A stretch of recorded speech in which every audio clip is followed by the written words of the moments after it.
ધારી તાલુકાના ગોપાલગ્રામ ગામે વાડી વિસ્તારમાં 9 સિંહનું ટોળું કેમેરામાં કેદ થયું હોવાનો બનાવ સામે આવ્યો છે. નમસ્કાર દર્શક મિત્રો, SS2 ન્યૂઝને સબસ્ક્રાઇબ કરો અને અમને ફેસબુક અને ઇન્સ્ટાગ્રામ પર ફોલો કરો. જોડાઓ.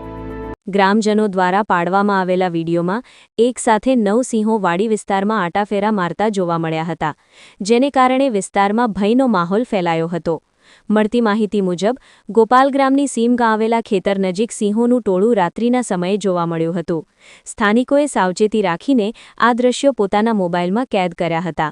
સિંહો માનવ વસાહતની નજીક આવતા લોકોમાં દહેશતનો માહોલ સર્જાયો હતો.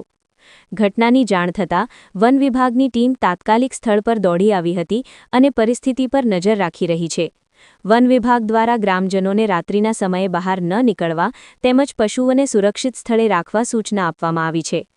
વન વિભાગે લોકોને અફવા ન ફેલાવવા અને સાવચેતી રાખવા અપીલ કરી છે. હાલમાં સિંહો જંગલ તરફ પરત ફરી ગયા હોવાની માહિતી મળી રહી છે, છતાં પણ વિસ્તાર પર સતત મોનિટરિંગ કરવામાં આવી રહ્યું છે. Bureau report, Farooq Bilakhia, SS2 news, Amreli.